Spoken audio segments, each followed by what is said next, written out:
Thanks for having me. Yeah, of course. Yay, beer. All right, so tell everybody who you are. What do you do?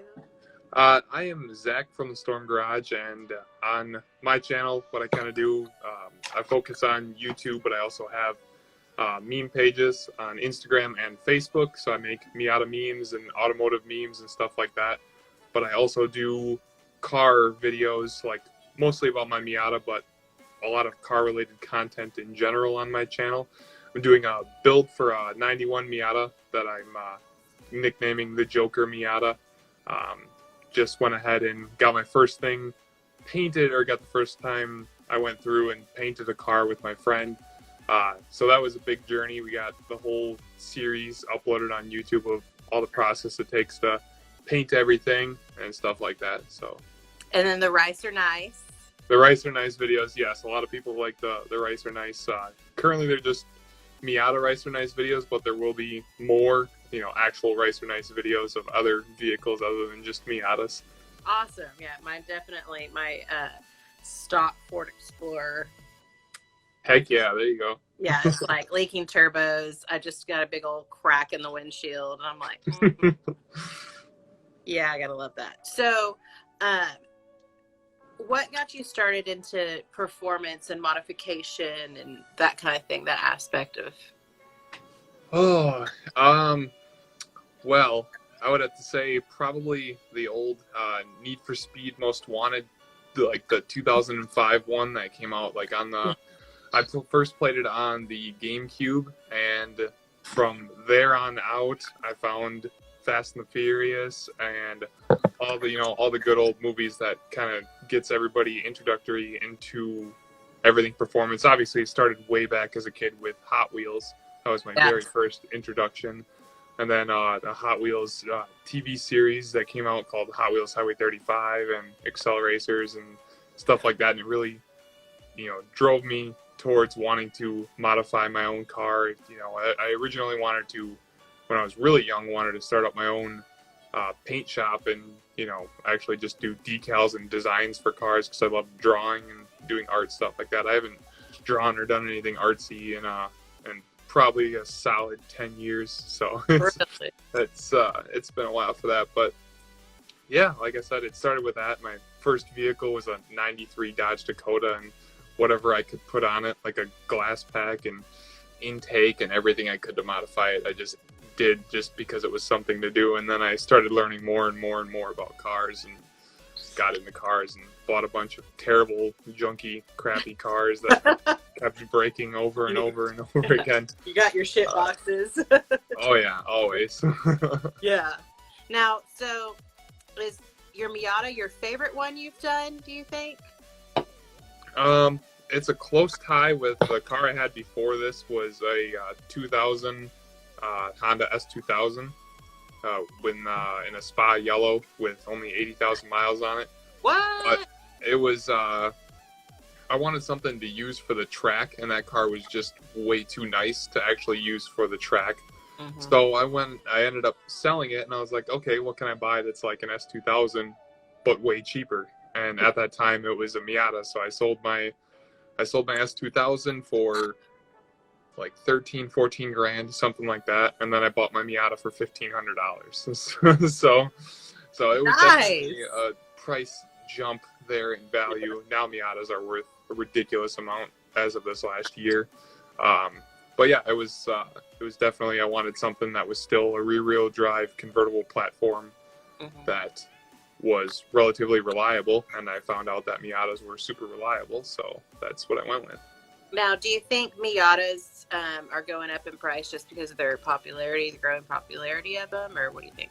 I think so. There's a couple of YouTubers that really started, gaining popularity, and they're all doing turbo builds for Miatas, and it started driving it up. And in the drift community, more and more people are starting to use Miatas. And then it's just in the marketplace, like on Facebook Marketplace and stuff, some people were just bumping up the prices of hard tops. Hard tops for Miatas used to go for like $800. They now go for $1,500 to $1,800.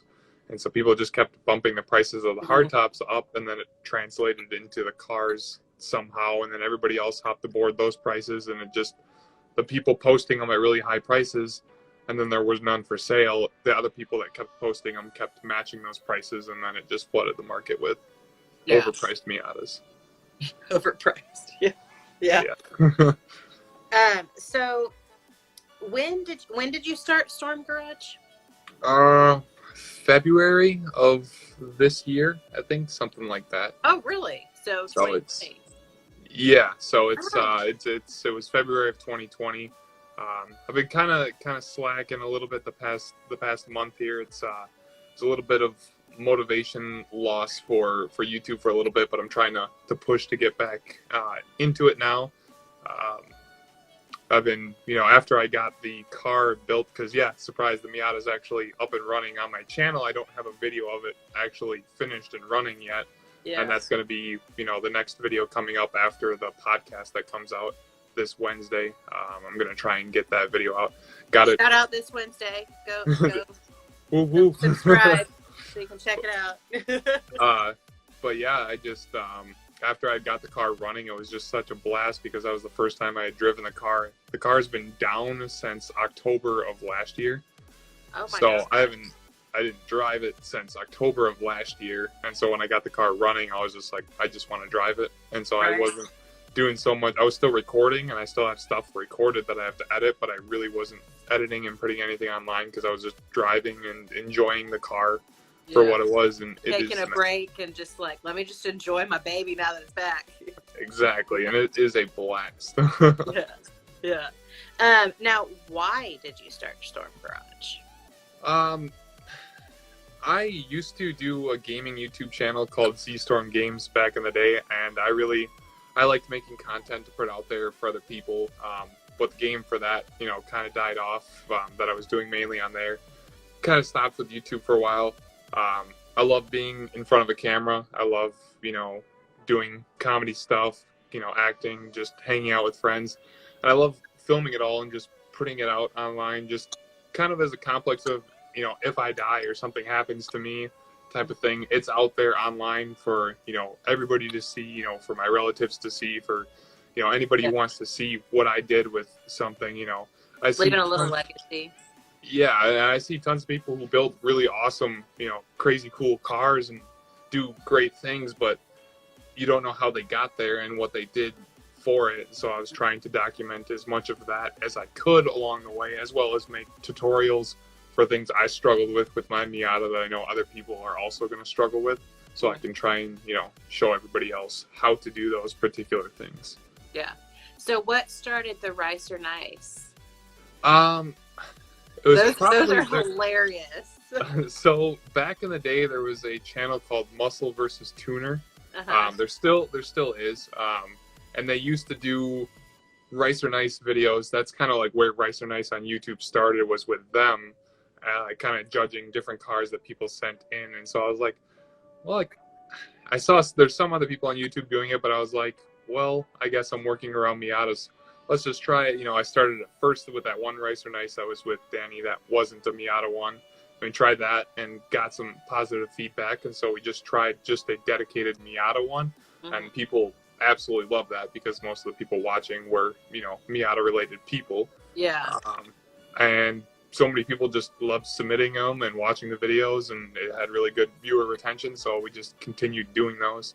Yeah, they're hilarious. They're so funny. Now, did you always know that you wanted to do it with Dani, or are you going to continue to do it with her, or are you going to bring in special guests, or where do you see that going?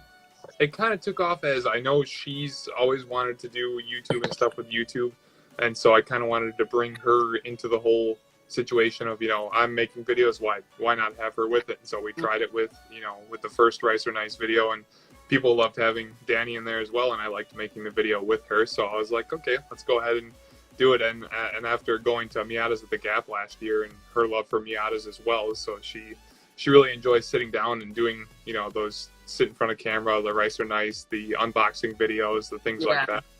And so I just have a ton of fun doing it with her. So our plan for now is to continue doing those together. So yeah, it's good because it gives me someone that's relatable for me, because even though I do this whole performance and I own a performance company, my limitations to like what I really know about cars is like, oh, that's really cute, you know, or like, and I'm always asking Ken, like, what is that even for? You know, and I'm learning. So it's kind of nice for me to have someone that's there that I'm like, okay, yeah, I would say that same thing, and give me a relatable character for sure. Yeah, a lot of the female side of things, you know, I think a lot of girls enjoy seeing, you know, another girl in that type of thing in the car scene like that, and it kind of makes it easier for people, like you said, to be able to relate in that situation, and more so somebody who knows about cars versus somebody who doesn't know about cars. Yeah. That was our thing together, where that's awesome, bringing her into it and kind of showing her and teaching her about cars as we go along, and then it's just a learning journey throughout the Ricer Nices, you know, with her learning, you know, what fender flares are, you know, what a spoiler is, what a splitter is, what different wheels are, different things like that. And it's funny to get somebody's reaction on camera to them learning really what those cars are. Yeah, it definitely adds a definite, like, another layer to it. So now, what do you do outside of Storm Garage? Sorry, giant cat. What do you do outside of Storm Garage? Like, what's your like real person job? So my real person job is I work on garbage trucks and like heavy duty machinery. I do welding and fabrication and hydraulic works on stuff like that. So anytime you see one of those big garbage trucks rolling down the road that say advanced disposal or waste management or something like that, I'm the one going and crawling inside those, ripping out the old rusty floors and pulling out all the leaky, like all the stuff that leaks fluids and everything on the inside. I just rip all that apart and completely rebuild it, put it back together. So like hot, nasty, gross work. It's not too bad when it's inside, and it's not too bad when it's winter. But if it's in the dead heat of summer and you have to be outside working like on natural gas vehicles, you can only work on them outside. Yes. Those kind of things can get pretty nasty and hot and brutal. Well, right now in Texas, we're under like this massive, like, it's not even like a heat warning. It's like an excessive heat alert where we have to like basically have to stay inside because the heat index is getting so crazy. So like you're saying like, yeah, I'm climbing in and ripping stuff out. I'm going, it's hot here. Like all that's translating to me is like, sweating hot. No, thank you. Yeah, that doesn't sound like a lot of fun. Yeah. So like, have you always liked the aspect of, you know, building stuff? Because I mean, you're fixing stuff and building stuff in your real job, and now you're doing that with your Miata and, you know, with cars. So has that always been something that's been prominent in your life? Yeah, ever since I was really little, I always loved taking apart things, tinkering with them, trying to make something new out of them and modify them. All the way back to when I had a little Walmart semi-truck, and it had some back wheels, and I ripped apart an RC car to put the RC engine in the back of the little Walmart semi-truck to try and make that drive around. That's awesome. And anything I could really tinker around with or customize or make my own. I just loved customizing and building and fixing things that were broken or didn't work right, and so I could make them work my way. I've always enjoyed doing that. Now, so do you see your YouTube channel's fairly new. Have you seen like a really good growth on your YouTube, or is it something that you're struggling with, or and do you see yourself doing this for a couple of years, or is it something like quick with your Miata build and kind of moving on? I saw a lot of growth in the beginning. I see a lot of growth when I'm actually consistently uploading and staying interactive with the channel and being interactive with other people, making sure I reach out to people who are liking and commenting on my videos, you know, people who are liking and commenting on the memes, everything like that. Anybody who I can reach out to and try and pull in an audience, that's what I was really focusing on for a long time. So at the moment, now that I'm starting back into it, we're at a stalemate for, you know, a little bit there. But pushing back into it now, I'm starting to see growth again. And I think as long as I stick with it, I'll continuously see growth and doing things like this, or, you know, talking with other people, doing podcasts, collaborations, different things like that. I think that'll really help bring a lot of growth. And I do plan on doing this for a while. This isn't something just for the Miata build. I'd like to do other stuff on this channel, other car things other than just the Miata. The Miata was just kind of a nice kickstart to the channel to get me going. Yeah, exactly. And I'm gonna be around Miatas for a while, so there'll be a ton of people's Miatas that'll be on the channel. I'll be working on different things like that and unboxing videos, because we got a petrol box and a glove box, which are two different automotive subscription boxes that we're going to be unboxing coming up here soon. And Dani and I got more Ricer Nices to make and things like that. So I just want to keep on, doing that for, as long as we can until we really get tired of it or until it takes off. I'd love to push until, the channel has potential to really take off above and beyond where we're at right now. Yeah. So you definitely, it's going to be, there's room for growth on the channel. So people get in now, they're going to be able to see you grow and, do more things. Yeah, exactly. Yeah. All right. And you want to answer that? What are your thoughts on the 7K 5-banger Miata build? I'm actually not fully sure what that is. The 707K 5-banger Miata build. If you could elaborate on that, on exactly which build it is. I don't think I've seen that yet. Is there any other stuff? No. Okay. You got me. I have no idea. Yeah, I'm not. We'll wait for him to respond back on exactly. Yeah, because I'm like, exactly what that is. Oh, there you go. Oh, really? Somebody's putting a 5-cylinder Audi engine. I have not seen anything about that yet, but that sounds extremely interesting, and I'm actually going to have to take a look. Okay.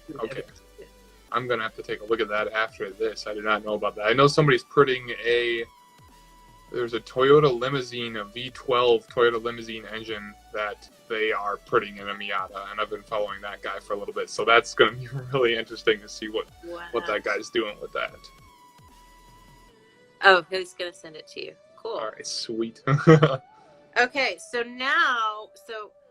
we like to always ask fun, like unrelated questions when we do our interviews. So, okay.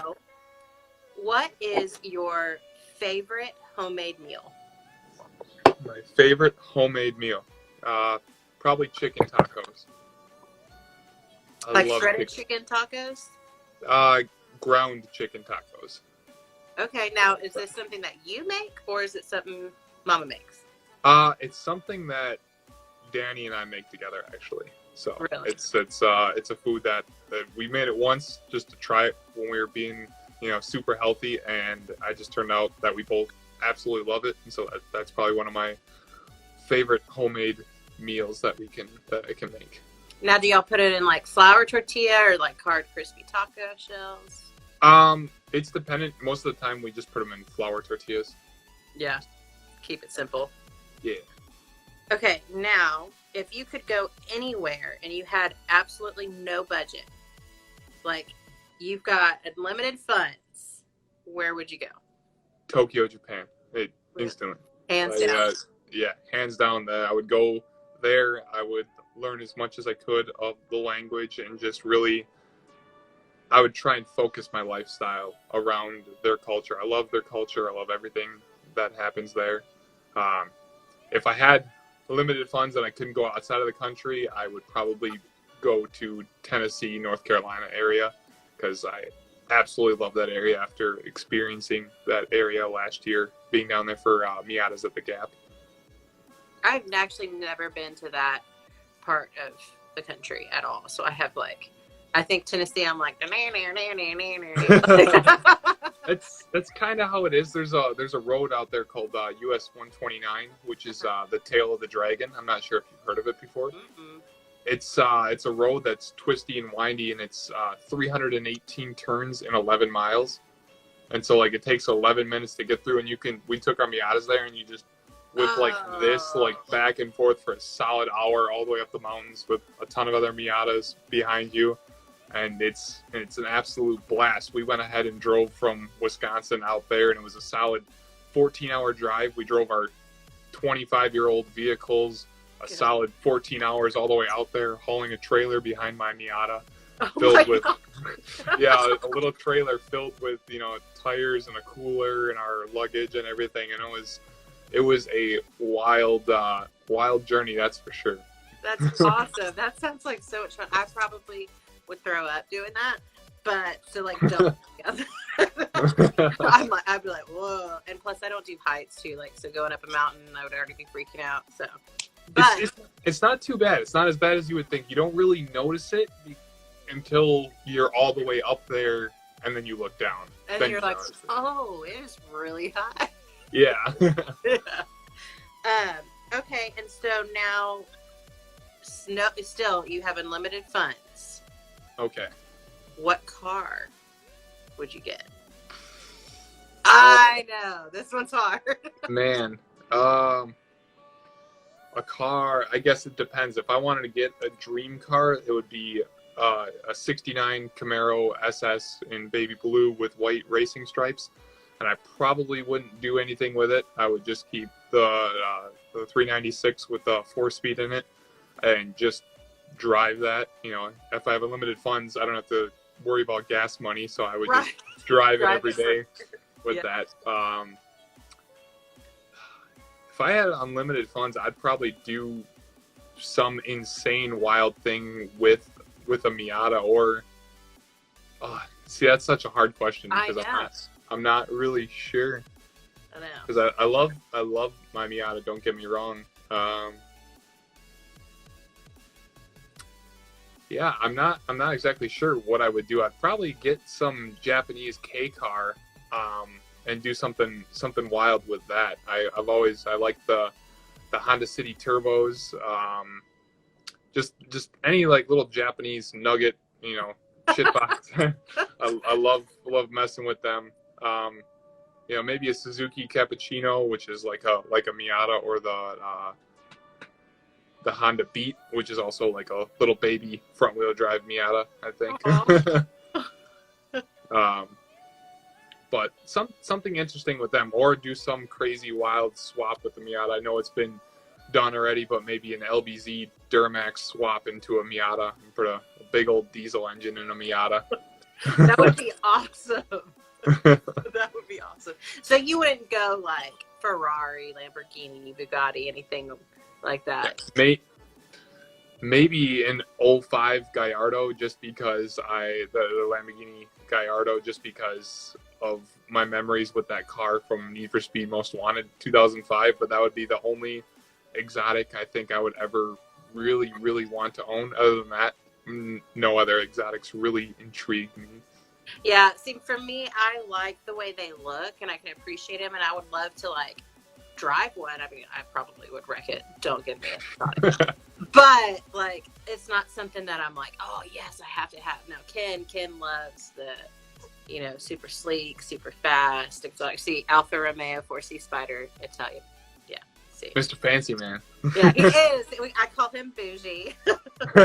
He's super bougie with his Pellegrino. So, okay, now, we always ask, what's in the cup? You're drinking Monster. Is that what you usually drink? Yeah, usually that's I like these Monster Hydros, which are just water with caffeine. They're our Gatorade with caffeine, pretty much. Oh, okay. See, I quit drinking Monster drinks a long time ago, so I have no idea what's out there. Yeah, I should probably stop eventually. So are you a coffee person, or are you Monster? Black coffee, straight black coffee, every day, all day. We drink black coffee here, so we're all for it. Yeah, I love black coffee. Great. Well, thank you so much for joining us and hanging out with me. And everybody go onto YouTube, and it's under just Storm Garage or The Storm Garage? It's Storm Garage. You can just look up Storm Garage. All right, everybody go subscribe. Check out his videos. He's got you said one coming out. The podcast is coming out Wednesday? Yeah, podcast is coming out Wednesday. Me with another guy named Spoilers. He does some Hot Wheels and videos on his Buick Skylark and his whole build with that. So kind of, one import guy clashing with a muscle guy, and then we're coming together on podcast type of thing. Awesome. So. Now, are you going to be doing recurring podcasts with him? Or Yep. we're going to be doing monthly podcasts. So awesome. Great. Well, thanks so much for joining us. And thanks for having me. I'll talk to you later. All right. Peace. Bye.